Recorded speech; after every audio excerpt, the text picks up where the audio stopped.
पिता परमेश्वर, धन्यवाद देते हैं सुंदर समय के लिए, आपके वचन के लिए। आपका वचन हमारे जीवन का आधार है पिता परमेश्वर। आपके वचन के बिना हम कुछ भी नहीं। आपके वचन से हमें मजबूत करो पिता परमेश्वर, हमें सही मार्ग, सही राह दिखाओ। Holy spirit, the great rabbi, teach us this precious truths और and change our lives, transform our lives by this precious truths. पिता परमेश्वर, आपको धन्यवाद देते हैं आपके वचन के लिए और आपके बच्चों के लिए यहाँ पर जो बैठे हैं, क्योंकि आपके पास आए हैं वो कुछ सीखने के लिए, कुछ जानने के लिए। उनके आत्मिक आंखों को खोल दिया, इसलिए आपको धन्यवाद देते हैं। यीशु मसीह के मीठे नाम में मांगते हैं, सुन, स्वीकार, कबूल कर। आमीन। Praise the Lord. आज का जो कहानी है, आज का जो संदेश है, वो एक सूखा हुआ झाड़ से शुरू होता है।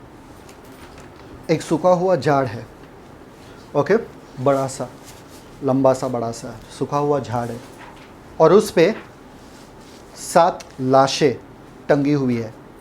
कितने?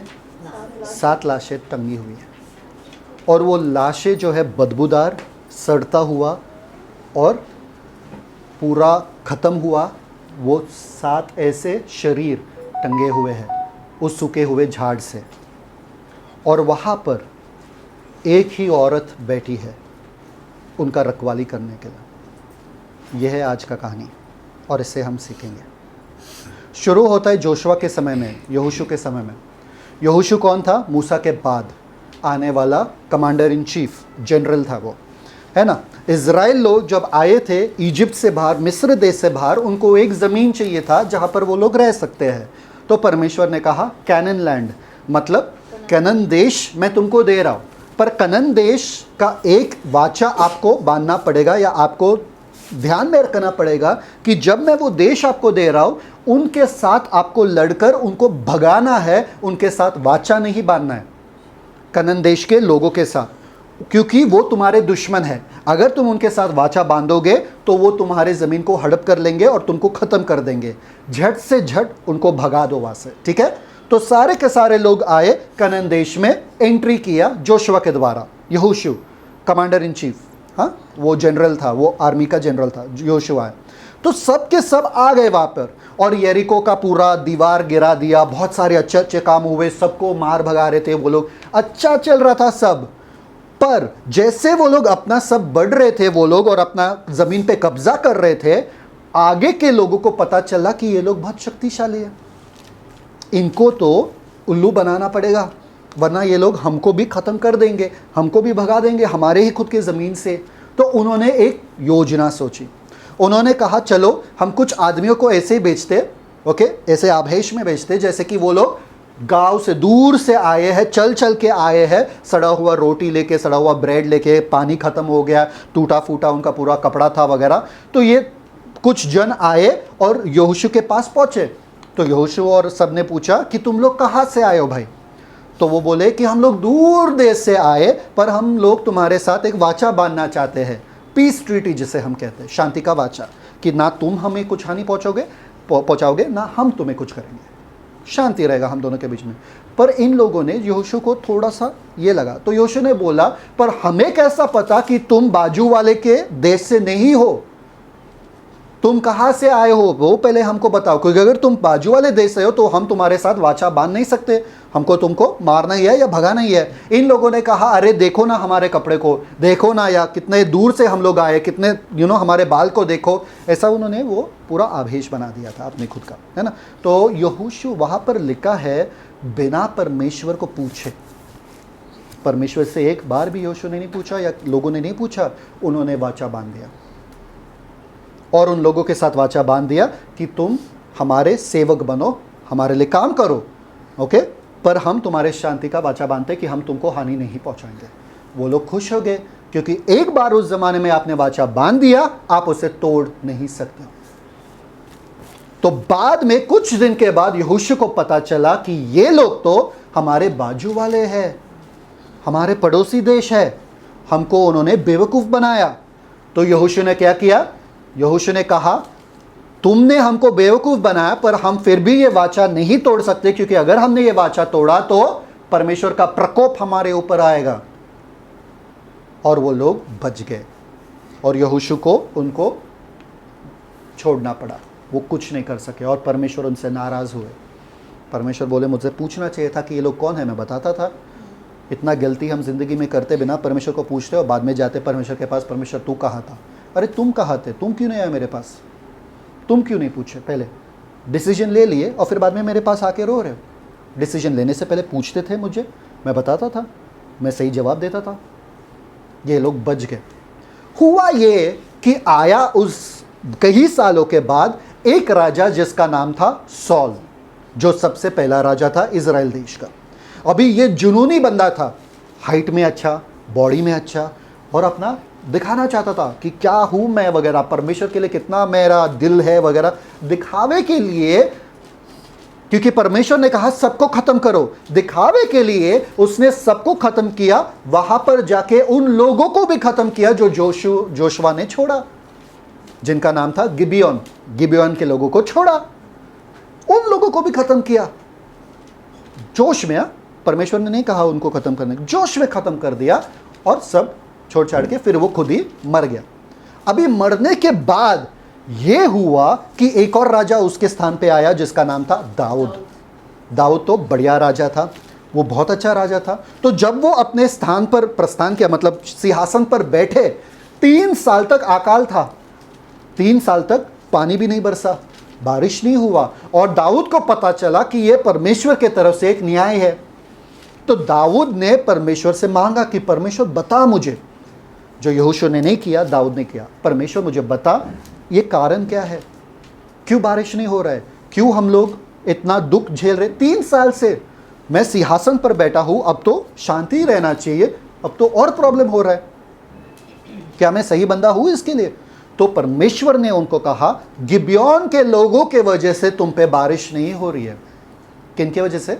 गिबियोन के लोगों के वजह से। अभी ये सोचने लगा गिबियोन के लोग, क्या हुआ उनके साथ? उन्होंने पता किया, उनको पता चला कि यहोशू के टाइम पे उनके साथ एक वाचा बांधा था कि उनको हानि नहीं पहुंचाएंगे हम, फिर भी सॉल ने उनको ख़त्म कर दिया। तो गिबियोन के लोग नाराज़ थे। गिबियोन के लोग इज़राइल वाले लोग नहीं थे, बाहर देश वाले लोग थे, वो लोग नाराज़ थे। परमेश्वर उनके वजह से, वो पीस ट्रीटी, वो शांति का वाचा तोड़ने के वजह से दाऊद के समय में बारिश रोक दिया। आपको पता नहीं है कि आपके आज के हरकतें या आज का जो आप डिसीजन लेते हो या निर्णय लेते हो कब आपको हानि पहुंचा सकती है या कब आपको आशीष दे सकता है। इसलिए याद रखना, हर दिन जो आप निर्णय लेते हो परमेश्वर से मांग कर पूछ कर ही लेना, क्योंकि आपको पता नहीं है आपके एक निर्णय की वजह से आपके बच्चों के साथ क्या होगा या आपके आने वाले पीढ़ी के साथ क्या होगा। सॉल के एक गलत डिसीजन की वजह से दाऊद के समय में अकाल पड़ी थी, समझ में आया? जोशुआ के वो हरकत की वजह से दाऊद को प्रॉब्लम हुआ और वो पूरे राज्य को प्रॉब्लम हुआ। तो हुआ ये कि दाऊद ने कहा ठीक है परमेश्वर, अगर गिबियोन के लोगों की वजह से बारिश नहीं हो रही है यहाँ पे, तो क्या करते हम, जाके गिबियोन के लोगों से पूछते तुमको क्या चाहिए भाई, ताकि वो लोग खुश हो जाए और परमेश्वर से दुआ करे और परमेश्वर हम पर बारिश भेजे। तो वो गए गिबियोन के लोगों के पास और कहा देखो मुझे मालूम है कि तुम्हारे साथ गलत हुआ है, तुम्हारे लोगों को सॉल राजा ने मरवा दिया, अब बताओ हमें कि हम क्या कर सकते हैं कि तुमको हम माफ़ी मांग सकते हैं या कि तुम हमारे लिए परमेश्वर से प्रार्थना करो कि परमेश्वर हम पे बारिश भेजो। तो गिबियोन के लोगों को पता चला कि ये एक अच्छा मौका है, सॉल के घराने से रिवेंज या बदला लेने का ये अच्छा मौका है।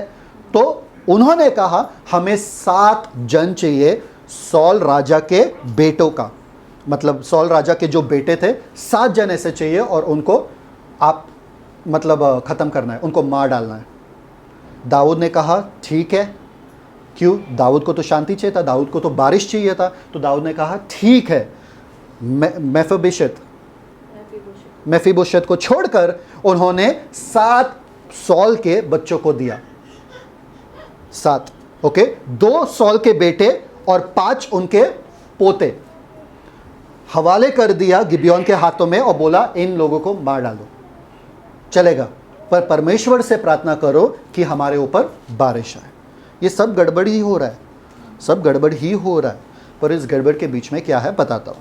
तो गिबियोन के लोग खुश हो गए, सॉल के घराने के, सॉल के क्या बोलते, कॉन्क्यूबाइन को क्या बोलते, रखेल के 2 बच्चे थे और सॉल के बेटी के 5 बच्चे थे।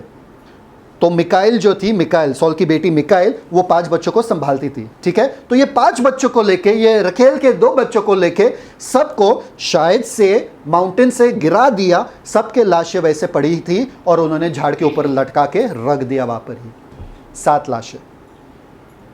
पर हुआ ये उस समय में कि सॉल की जो रखेल थी, जो अभी भी जिंदा थी, जिसका नाम था रिस्पा, जिसे बाइबल में कहते हैं हम रिस्पा।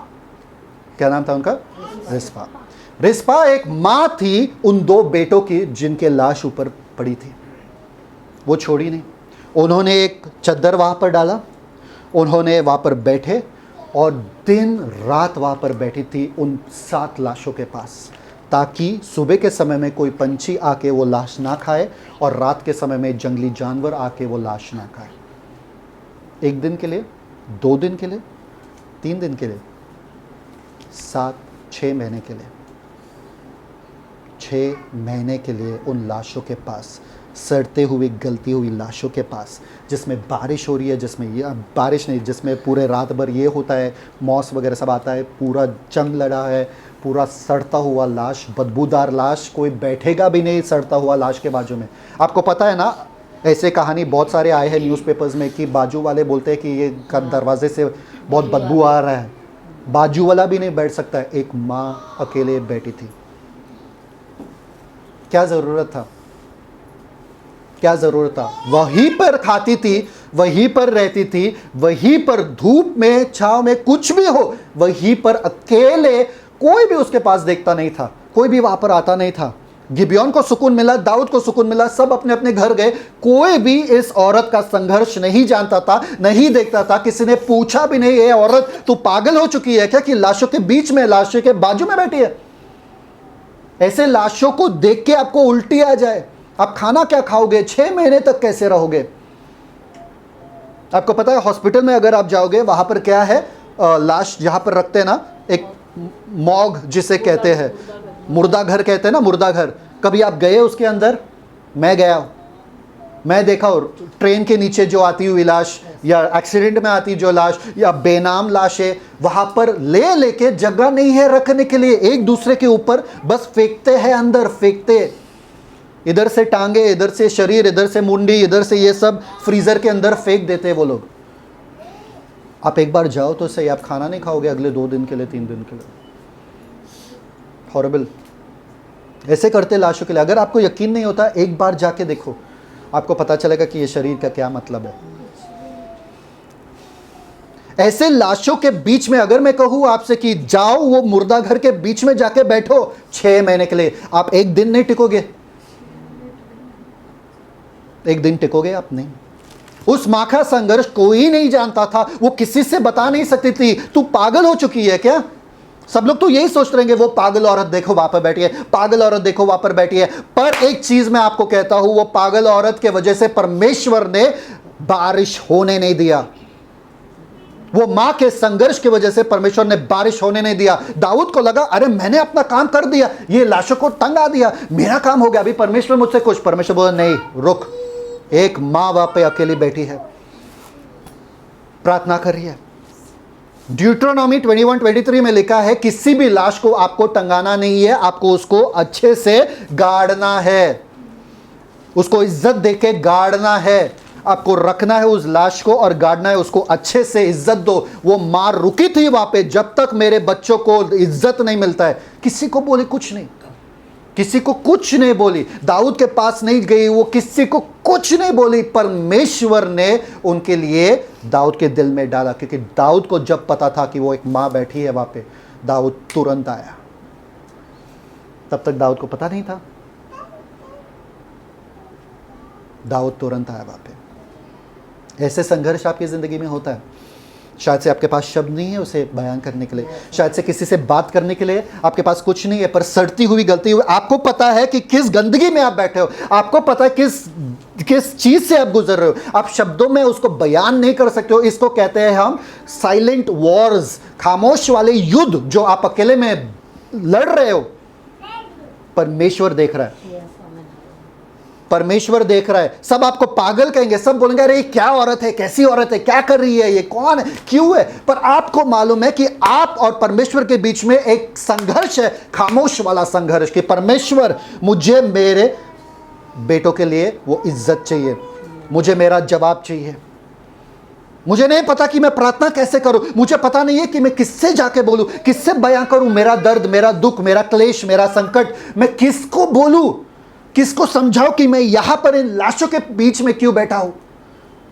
किसको बोले, कौन समझेगा, कौन बोलेगा हाँ ठीक है हम भी बैठते। कोई नहीं आया, अकेली थी। ये युद्ध आपको अकेले लड़ना पड़ेगा, आपके साथ कोई नहीं खड़ा होगा। किसी को समझ में नहीं आया आपका युद्ध क्या है, आपके पति नहीं, आपके बच्चे नहीं, कोई नहीं। वो लोग सोचते रहे अरे क्या आपका मुंह हमेशा लटका हुआ रहता है, क्या आप ऐसे हमेशा रोते रहते हैं, क्या आप ऐसे हो, क्या आप वैसे हो। किसी को पता नहीं रहेगा आपका युद्ध क्या है। आपका युद्ध केवल आप और परमेश्वर के बीच में है। उन्होंने एक दुआ भी नहीं किया, उन्होंने एक प्रार्थना भी नहीं लिखा यहाँ पे। वो कौन थी, कौन थी, सॉल की रखेल। उसका क्या औकात, उसका क्या, पर फिर भी आज उसका नाम पवित्र शास्त्र में आया। इसी संघर्ष की वजह से, इसी संघर्ष की वजह से जिससे आप गुजर रहे हो, परमेश्वर उसको एक गवाही बन के बाहर लाएगा, बाहर लाएगा कि उनका महिमा हो। उसी संघर्ष की वजह से, जिस संघर्ष में आप अकेले थे, जिस संघर्ष में आप खामोश थे, जिस संघर्ष में आप किसी से बात नहीं कर सकते थे, किसी को अपना दर्द बयां नहीं कर सके, उस संघर्ष को परमेश्वर एक गवाही के रूप में तब्दील करने वाले, बदलने वाले। आपको पता है क्या हुआ, दाऊद को जैसे पता चला कि वहां पर वो औरत बैठी है, वो तुरंत आया, सॉल के हड्डियों को लेके, जोनाथन के हड्डियों को लेके, सब उन लाशों को भी निकाल दिया, क्योंकि तब तक वो लाश हड्डी बन चुके थे। वो भी हड्डियों को निकाल के उन्होंने गाड़ दिया और अच्छे से उनको अपने परदादाओं के साथ कब्र में रख दिया और गाड़ दिया। आपको पता है, आपके ही बाइबल में लिखा है, तुरंत जैसे उन्होंने गाड़ दिया, तुरंत बारिश हुआ।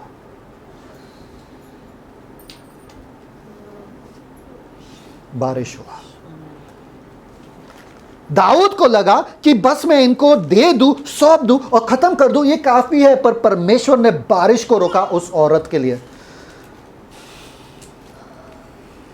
आपसे आज परमेश्वर बातें कर रहे हैं कि आपके संघर्ष में भले आप अकेले हो, उतना याद रखना, मैं किसी के बारिश को रोक के रख रहा हूं जब तक आपको जवाब ना मिले। और जिनको आपके पास आना पड़ेगा, जिनको झुकना पड़ेगा आपके सामने, जिनको आपसे प्यार करना पड़ेगा, वो आके करेगा ही, बयान करेगा कि आप में परमेश्वर दिखता है। जब तक वो बयान नहीं करेगा, उनके जीवन में बारिश नहीं होने वाला है। मैंने उनके जीवन के बारिश को रोक के रखा है। जब तक तुमसे आके वो मिलेंगे नहीं, जब तक मेल मिलाप नहीं होगा तुम्हारे साथ। इतना याद रखना, तुम्हारा संघर्ष में तुम अकेले नहीं हो, परमेश्वर तुम्हें देख रहा है। एक पूरे दाऊद के राज्य को परमेश्वर ने रोक के रखा है, क्योंकि तुम अकेले में संघर्ष कर रहे हो, तुम अकेले में लड़ रहे हो। और बेटी सुन, बेटे सुन, मैं तुम्हारे साथ हूं उस संघर्ष में। भले ही आपका जीवन में वो बदबूदार सब दिख रहा है और किसी को समझ में भी नहीं आ रहा, पर परमेश्वर कहता है तुम्हारे उस संघर्ष में मैं तुम्हारे साथ हूं। और क्या चाहिए परमेश्वर, और क्या चाहिए परमेश्वर। इसलिए आज मैं आप लोगों से कह रहा हूं कि परमेश्वर ने एक योजना तैयार किया है आपके लिए, एक खूबसूरत योजना तैयार किया आपने आपके लिए। परमेश्वर कभी छोड़ता नहीं आपको अकेले। आपको भले ही दिखता है कि परमेश्वर के अलावा और कोई कोई और रह ही नहीं सकता आपके साथ, क्योंकि किसी को समझ में भी नहीं आएगा कि आप किस दौर से गुजर रहे हैं। एक चीज़ बोलूँ आपको, लोगों के पास जाना भागना बंद करो, भागना बंद करो। उनको समझाना बंद करो कि आप क्यों दुखी हो, उनको समझाना बंद करो कि आप किस दौर से गुजर रहे हो। उनको बताना बंद करो, अपना कहानी बताना बंद करो। किसी को दिलचस्पी नहीं है, क्योंकि किसी को फर्क ही नहीं पड़ता आपके बेटे का लाश वहां पर पड़ा है या क्या गुजर रहे हो, या खाया पिया कुछ नहीं। अरे उसके खुद के किसी ने, उसके परिवार वाले भी नहीं आए उसके पास पूछने के लिए कि आप खाए हो, क्या कपड़े पहने। उसी कपड़े में वो उतना दिन रात 6 महीने तक बैठी वहां पे। पूरा इजराइल अपने घर में आराम से सुकून से बैठे थे, और सिर्फ ये अकेली लड़की, औरत, एक मां। कभी कभी आपके ऐसे आंसू टपकते हैं जो परमेश्वर ही देख सकते हैं और कोई नहीं देख सकता। आपका चेहरा तो हंसता हुआ रहता है, पर आपके अंदर दर्द रहता है। परमेश्वर आज आप लोगों से कुछ कह रहा है, कह रहा है कि भले आपको लगता है कि आप अकेले हो, भले ही लगता है कि किसी ने देखा नहीं, भले ही लगता है कि आपके इर्द गिर्द में लाशें टंगी है, सब सड़ रहा है, सब बास मार रहा है, मैं हूँ ना। किसी का बारिश रोक के रखा है मैंने, किसी का बारिश रोक के रखा है मैंने, जब तक वो आके तुमसे मिलेगा। आपके आशीष आ रहे हैं, आपका सब कुछ आ रहा है। ये जो युद्ध लड़ रहे हो, जैसा हन्ना के बारे में भी बताया, हन्ना ने भी अकेले में युद्ध लड़ा और परमेश्वर ने उनको इतना खूबसूरत आशीष दिया। रिस्पा जो माँ थी, अकेले में युद्ध लड़ी, बेनाम थी वो, अकेले में युद्ध लड़ी, उसका नाम बदनाम हुआ। पहले जब वो आई थी उसके नाम का जिक्र सिर्फ 2 बार होता है। पहले जब उसका नाम का जिक्र होता है, ऐसा लगता है उनको बोला, इशबोशेत ने उसको बोला कि तेरा तो चक्कर अब्नेर के साथ है। अब्नेर मतलब सॉल का जनरल के साथ है, तुम दोनों के बीच में चक्कर चल, उसका नाम का बदनामी हो चुका था। फिर भी परमेश्वर ने उनके नाम को उठाया और बाइबल में रखा, उस माँ के नाम को, क्योंकि उस माँ के जैसे शिद्दत दिखाने वाला कोई और बाइबल में नहीं है। ये कहानी आपको कहीं और किसी के साथ नहीं मिलेगा, ऐसे माँ का शिद्दत है। जब तक मेरे बच्चों को आदर वाला कब्र में उनका गाड़ना नहीं होगा, तब तक मैं रुकूंगा। आज आपके लिए है ये, आपके जो खामोशी वाले युद्ध जो आप लोग लड़ रहे हो, परमेश्वर कहता है मैं तुम्हारे साथ हूँ। एक बार परमेश्वर को महसूस करो कि परमेश्वर आप मेरे साथ हो इस युद्ध के बीच में, आप मेरे साथ हो इस लड़ाई के बीच में, आप मेरे साथ हो। अगर आप मेरे साथ हो, आप न्याय करोगे, क्योंकि आप न्याय वाला परमेश्वर हो। परमेश्वर मेरे आंखें लोगों के ऊपर नहीं है कि वो मेरे लिए न्याय करेंगे। परमेश्वर मेरे आंखें उन लोगों के ऊपर नहीं है कि वो मेरे जीवन के बारे में समझेंगे, कि मेरे दर्द को पहचानेंगे। परमेश्वर मैं जानता हूँ, जब मैंने अपना जो मुराद, जब मैंने अपना दुआ आपके सामने रखा है, आपके कोर्ट में रखा है, आपके हुजूरी में रखा है, मुझे ये दुनिया के कोर्ट की ज़रूरत नहीं है, मुझे ये दुनिया के लोगों की ज़रूरत नहीं है। आप वो लाओगे वापस जो मैंने खोया है, आप वो रिश्तों को लाओगे वापस, आप वो चीज़ों को लाओगे वापस, आप वो सब लाओगे वापस। आप दाऊद राजा को मेरे पास लाओगे, आप दाऊद राजा को मेरे पास लाओगे। भले कोई मेरे बारे में नहीं जानता है, दाऊद राजा मेरे बारे में जानेगा, क्योंकि तू मेरे बारे में जानता है। इतना मेरे लिए काफ़ी है परमेश्वर। पिता परमेश्वर, धन्यवाद देते आज के दिन के लिए, आज के समय के लिए। पिता, रिस्पा का जो कहानी है वो हम सब के लिए है कि पिता परमेश्वर हम किस दर्द से, किस चीज़ से गुजरे, शायद से हम किसी को बता नहीं सके, किसी को बोल नहीं सकते हैं पिता, बयान नहीं कर सकते पिता, पर हम इतना जानते हैं पिता कि आप जानते हो, आप जानते हो हमारे दर्द के बारे में, आप जानते हो। हम तो खामोश बैठे हैं यहाँ पे, हमको पता भी नहीं कि हम क्या करें, पर हमको इतना ही मालूम है, दिन में जो भी पंछी आते हैं हम उसको उड़ाते हैं, हम उसको हटाते हैं उन लाशों से, और रात में जो जानवर आते हैं उनके साथ लड़ाई करते हैं। अरे लोग तो डरते हैं अपने घरों से निकलने के लिए, क्योंकि जानवर आएंगे बाहर। ये माँ अकेली उस पहाड़ पे बैठी थी, जानवरों का सामना करते हुए, खूंखार जानवरों का सामना करते हुए, क्योंकि उसे भरोसा था कि आप उनका न्याय करोगे ही करोगे, उनको न्याय दिलाओगे पिता। वैसे ही भले ही संघर्ष हमें करना पड़े, हम खामोश बैठ के आपके उपस्थिति के लिए, आपके न्याय के लिए, आपके जवाब के लिए रुकेंगे, क्योंकि जब आप जवाब देते हो, आप ज़रूरत से ज़्यादा ही हमें वापस देते हो पिता परमेश्वर। जितना हमने खोया है उसका डबल आप देते हो, उसका चौगुना देते हो पिता परमेश्वर। हमको मालूम है कि हमारा दिन आ चुका है जो आप जवाब देने वाले हो वापस पिता परमेश्वर। कहीं से भी लोगों को लाओगे, अपने सिंहासन से उठा के उनको मेरे पास लाओगे, क्योंकि आप मेरे साथ हो। मुझे पता है मेरे चीजें वापस आएंगे मेरे पास पिता परमेश्वर, मेरे रिश्ते वापस आएंगे, मुझे न्याय मिलेगा ही मिलेगा। मैं रुकूंगा यहीं पे, संघर्ष करते जाऊंगा जब तक मुझे मेरा जवाब नहीं मिलता है, क्योंकि मुझे भरोसा है तेरे ऊपर पिता परमेश्वर, और किसी के ऊपर, किसी आदमी के ऊपर नहीं। मैं किसी को समझाने के लिए नहीं जाऊंगा, सिर्फ आपके सामने मेरे दुआ रखो। धन्यवाद पिता परमेश्वर इस सुंदर समय के लिए, आपके बच्चों से बात करने के लिए। यीशु मसीह के मीठे नाम में मांगते स्वयं स्वीकार करूंगा।